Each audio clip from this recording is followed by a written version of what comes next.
Good morning. This is X-Pulse AI Morning Mix. Today is Tuesday, June 9th, 2026. We're hitting the biggest move in AI markets, Apple's new Siri push, and the infrastructure deals powering the next training wave. I've got Orion with me. Ready to dive in? Ready, let's go. Reuters reported on June 8th that OpenAI confidentially filed for a US IPO, with Anthropic also taking steps toward public listings. Orion, what's the headline here?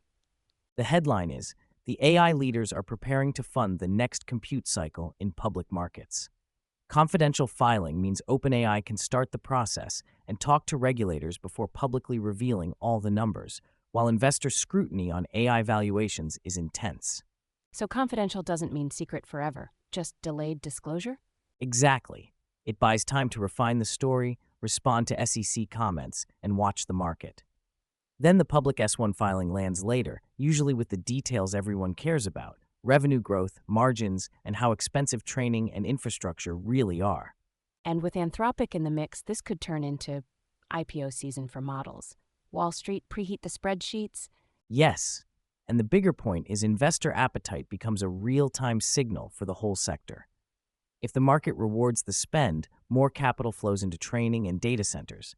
If it punishes it, companies will have to prove efficiency, fast. Over to the product front. The Verge wrote on June 8th that Apple unveiled Siri AI and a next generation of Apple Intelligence at WWDC 2026. Orion, what changed? Apple is repositioning Siri as a more capable assistant, with stronger on-device understanding and new developer tools.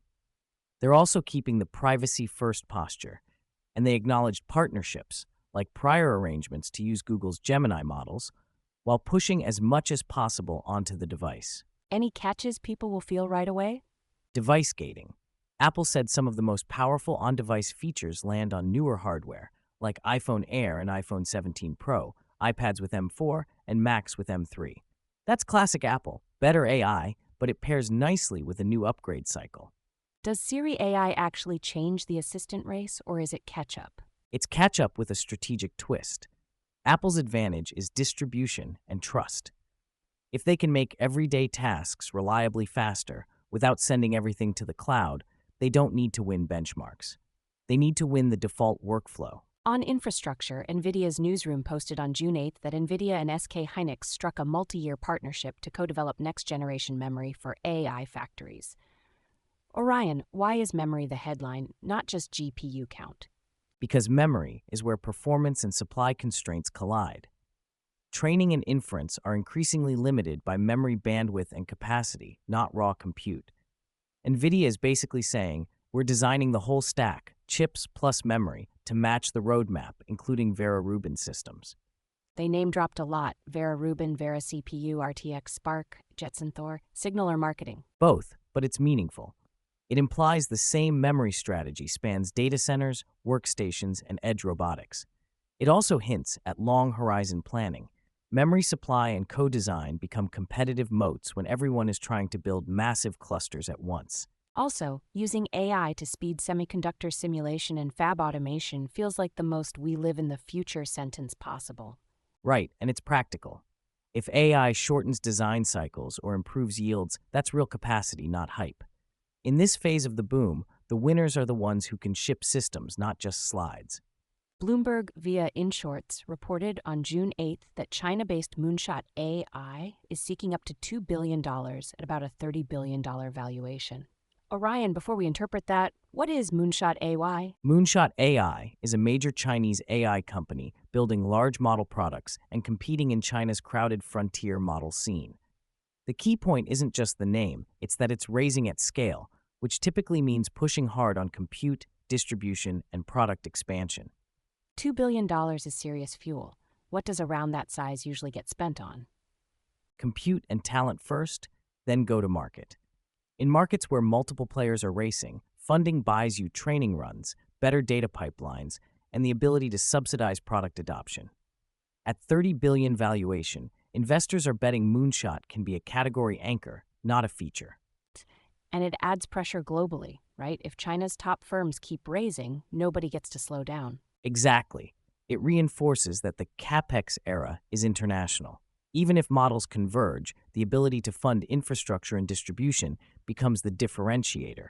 And that's what these giant rounds are really underwriting. A few more developments worth your tab switch. Bloomberg said on June 8th that private equity tech buyout value plunged about 70% to $20 billion in Q1, with software valuations down about 8%. And Kiplinger on June 8th says Meta is leaning into paid subscriptions for its most advanced AI features. Those fit together. Capital is getting pickier, and platforms want steadier monetization to pay for infrastructure. Subscriptions are a direct way to turn AI usage into predictable revenue, especially if ad markets or enterprise cycles wobble. Meanwhile, in Europe, Inside Privacy reported on June 8th that the European Commission published draft guidelines on what counts as high risk under the EU AI Act. EU Today, also June 8th, says lawmakers agreed to delay some obligations, and Control Plus AI Plus Reg reported on June 8th that regulators are probing whether AI assistants should be treated as DMA gatekeepers. The theme is definitions and timelines are still moving, but enforcement is coming into focus. If assistants become gatekeeper services, big providers could face interoperability and fairness obligations. At the same time, the high-risk classification guidance will influence which products need heavier conformity assessments.